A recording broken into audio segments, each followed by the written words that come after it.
Shalom Aleichem. Thank you for joining me today as we talk about our topic today, which is commitment. Can be a very scary word. It is for most of us. When we think about commitment to marriage or to a new job or to new relationships, sometimes this can be really scary. So let's talk about today how we can overcome the fear of commitment. All right, so let's just begin right to it now.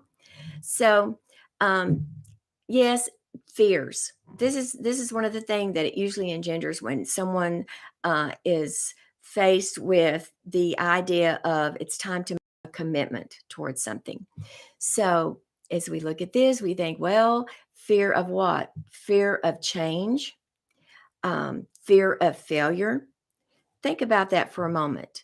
When you are faced with a challenge that looks like you're going to have to make some kind of a long time commitment, do you have to recognize that there's going to be some things in your life that's probably going to have to change? Probably a great deal, right? And then as you look farther down the road at some of these things, you think about some of the past experiences that maybe you've had when you've tried to make a commitment to some things. One of the things that seems to come up most often is people trying to make a commitment at the beginning of a year to start some kind of an exercise program, or perhaps a change in your diet, perhaps a weight loss program. These kinds of things engender fear. And as you look in the past, you may think, well, I tried that over and over, and each time I failed, therefore, just forget it. I don't want to, work on that again. So let's just talk about that today. How can we overcome the fear of making commitments? As Lapid Jews, we are called by HaShem to share the light of Messiah to the nations, to carry the torch of Moshiach to the world. And this is a mandate that we all have. And yet it takes a lot of commitment, doesn't it? A commitment to so many things in our lives. But if we're going to accomplish this mission, first we have to make a commitment to join HaShem in his covenant, the covenant that he has called us to. I know we've been talking about that a lot this week, making this, understanding the covenant that we have, and that it is important that we are committed to the lifestyles that are prescribed in the covenant that we've made with Hashem. So let's look at some of the ways that we can just begin to ascertain the idea of making a commitment, and how do we stick to it? How do we accomplish the goals that we know we're called to do? Well, first of all, a commitment means that we have to have a strong desire. Unless we have a really strong desire to do something, we will never commit to it. So it can't just be a feeling or a whim. We may look at clothing, ladies, and we look at the size of that clothing and we think, well, I think, I would look nice in that dress if I could lose, 40 or 50 pounds. Well, sometimes those feelings are there, but then we think about the commitment that it would take to get to that, degree of weight loss. And it just kind of goes out the window, doesn't it? It's like, it's just too much to think about. So we have to have a really strong desire to make a commitment, because we struggle with all the difficulties that we know are in the path of accomplishing the goals attached to any kind of a commitment. Strong desires. There's always obstacles and challenges. So first of all, we need to understand that to actually make a commitment towards something, that there are going to be challenges. Sure, there are. There's going to be obstacles. So as we look at the commitment that we need to make, let's ascertain what are the obstacles that are going to be there. What are some of the things that we will have to overcome? That way, when we get to those situations, we've already got a plan. We already know what we're going to do, how we're going to get out of the situation that might present itself. and how we can overcome all of the things that will be there, and already have a strategy in place to overcome them. We call this keystone actions. Okay, this is something that's probably familiar with many of you. And so, with a keystone action means that there has to be core actions that will help us in our commitment. So, in order to be committed to something, to achieve our goals, it takes action. We can't just think about it. We can't just read about things. We actually have to be committed, and it causes us to take action. So, if you look at any of our Mussar, our soul traits, we understand that it takes action, like charity, being charitable. That takes action. We could just think about being charitable. We actually have to go about performing mitzvahs, right? So we have to have core activities in place to help us to keep our commitments. Usually there are two or three core activities that help us stay the course. So we need to identify them. Number three, this is something that's very, very important. Before you make a commitment, you must count the cost. We see this over and over in the Torah. You must count the cost. We see it in Proverbs. Before someone builds a house, what do? We have to count the cost. We have to lay it out. We have to have the plan. And we have to look at each step and see, what is it going to cost us? So yes, before you make a commitment, count the cost. What is this going to entail in our lives? Number one, it probably more than likely, things have to change. There's going to be things in our daily lives that are going to be different. We have to make changes, because what?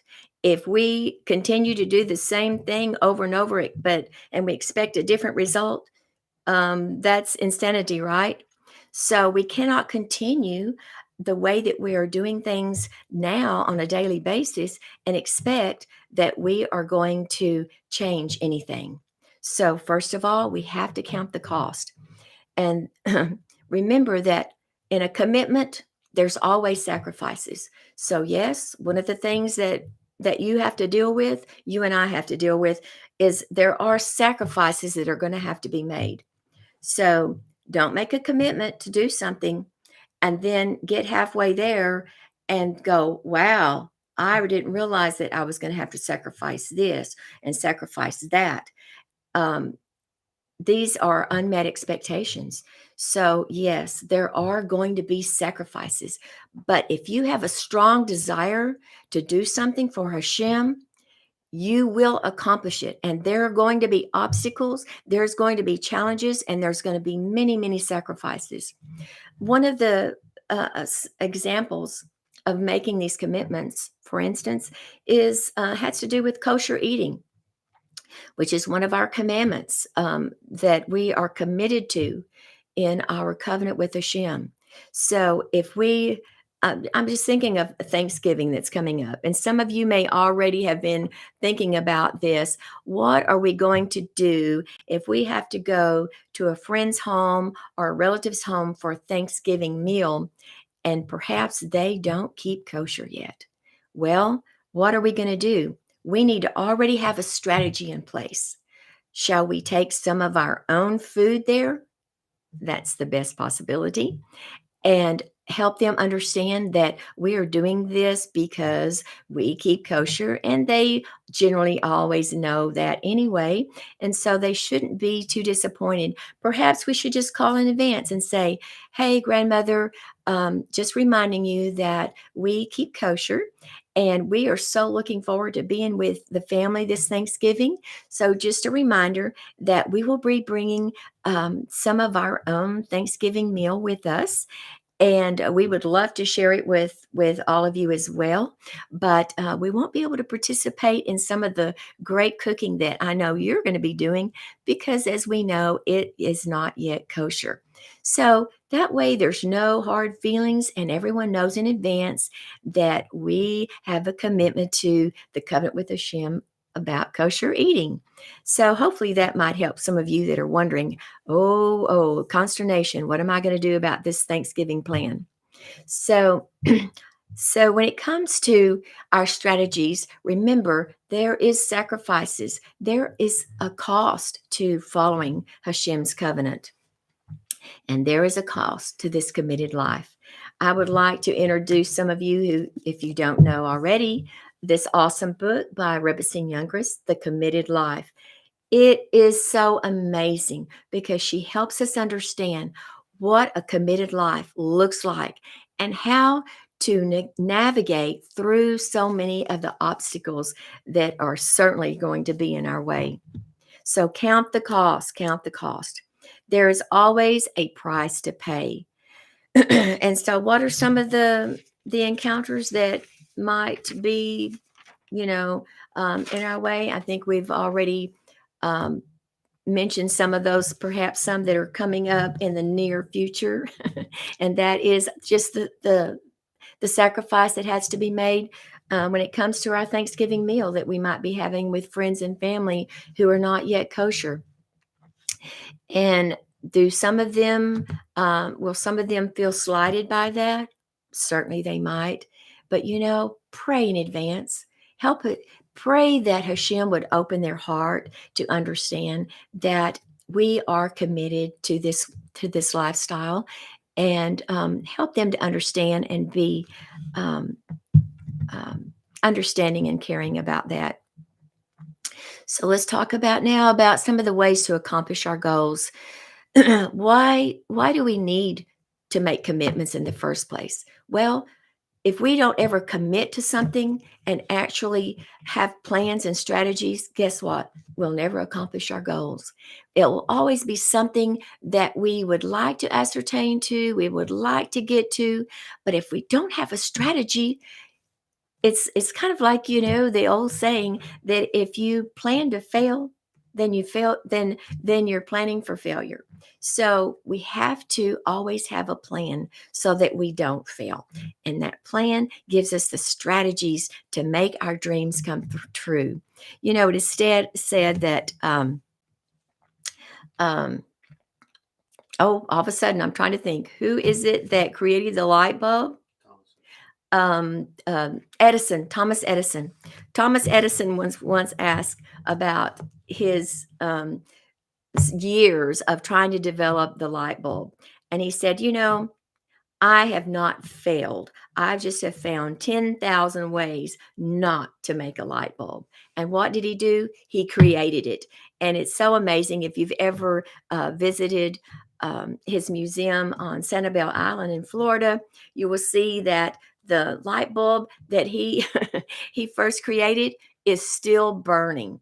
So Baruch HaShem for that.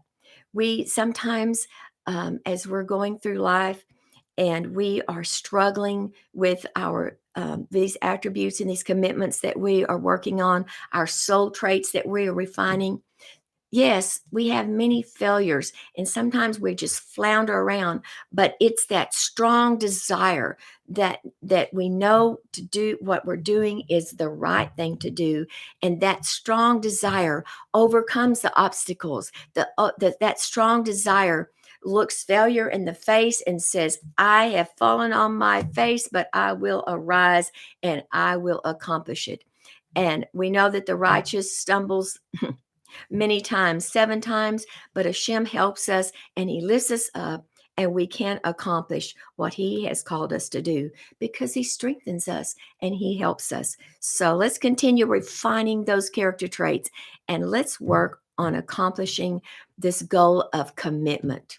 Commitment, it's so important because if we're not committed to working on our soul traits and refining them, they'll never be refined.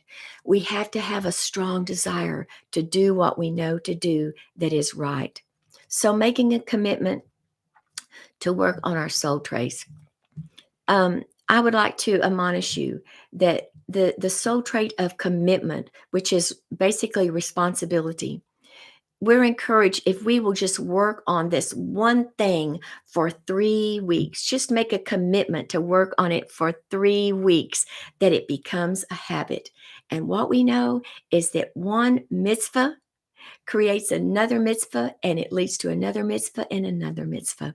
It's just like, ladies, lighting the candles on Shabbat. If we can just light the candles on Erev Shabbat, guess what? It will lead to more mitzvahs and more mitzvahs and more mitzvahs. The next thing you know, you will be making challah and separating that dough.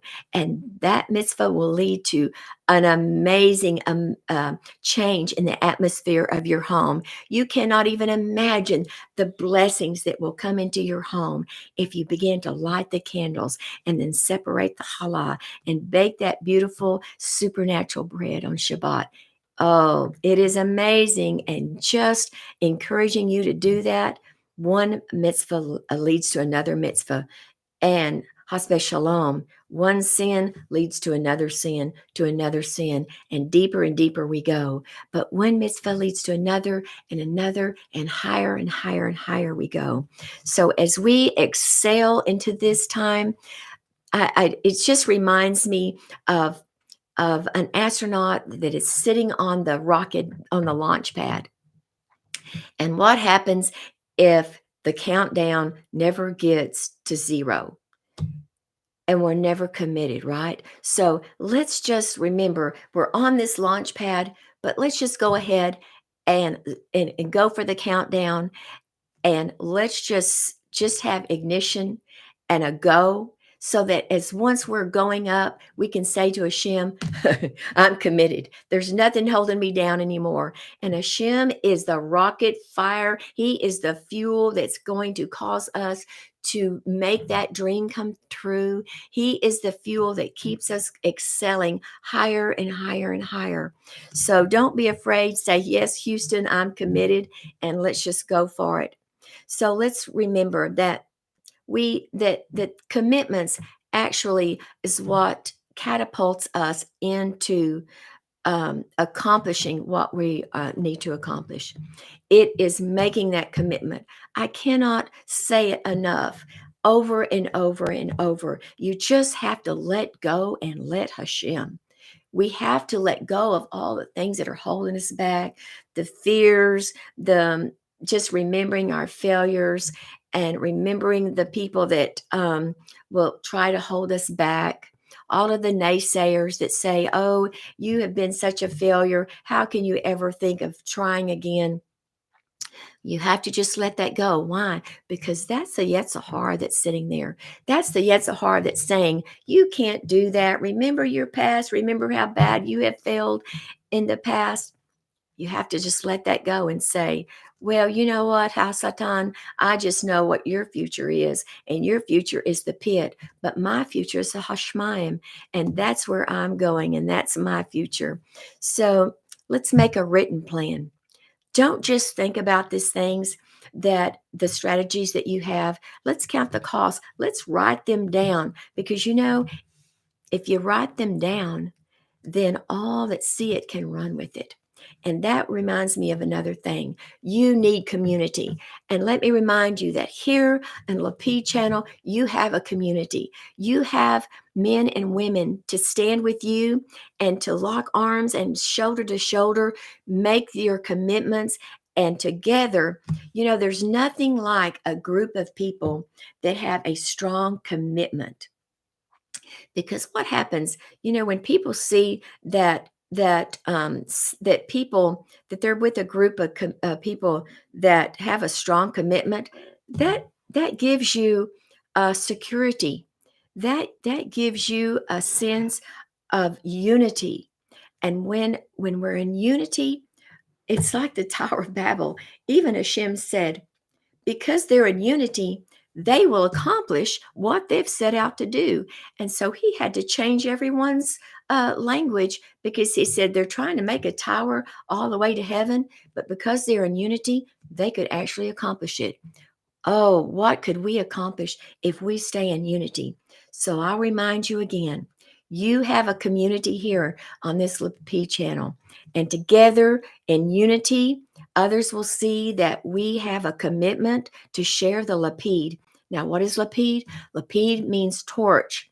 That is one of the names of Messiah. He is a torch. He is the light of the world, which he proclaimed one of the times at the Festival of Dedication, which is Hanukkah, the rededication of the temple. And Yeshua stood up and even said then, I am the light of the world. If you're walking in darkness, take hold of this, because I am the light. And if you are in darkness, you can come out of darkness into the light. This is what strong commitment is about. It is about joining your faith, joining your alliance with others who are committed to the covenant of HaShem. Keep on keeping on. So another thing that we see that a commitment, when you make commitments lead to several things. Strong careers. If you are committed to your career, then it's going to be a strong career. And not only that, it will be fulfilling. You will actually be happy. So if you are in a career that you are miserable in, that you awaken every morning with a dread of going to the office, a dread of your job, then you need to rethink where you are, what are you doing, and are you in the right place? And if you know that you're in the right place, then you've got to you have to have a change in your attitude, because you have to be happy in what you're doing. And not happy, by happy I'm meaning fulfilled in the job that you're in, fulfilled in your career. So if you're committed to it, you should be fulfilled. So commitment creates a sound marriage, a sound relationship, soundness in your commitments, your drive are also create results. So making and keeping commitments it's a constructive process. It is a process of self-reinforcing and empowering.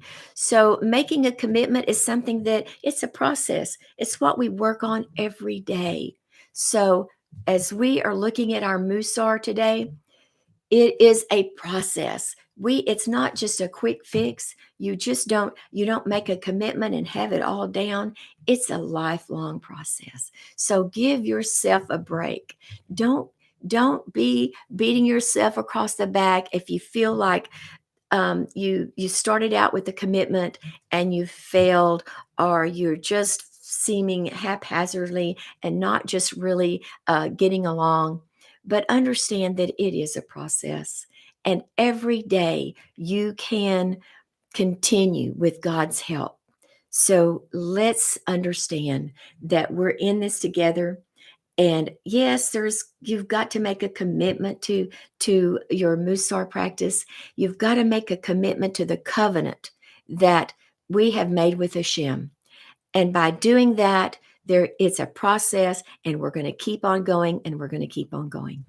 So I encourage you today to just enjoy life and understand that there is a cost and there is a sacrifice and a commitment to this way of life. But you can do it, and we're going to do it together. Well, this is the end of our Mussar class today, and I thank you for joining me. And please like and share this if this is meaningful to you. And I encourage you to just get a hold of the books that we are sharing online. And the one that I would like to encourage you today is this one about the committed life. You'll never regret anything that Rebbetzin Youngris has written, and she has written so many awesome books.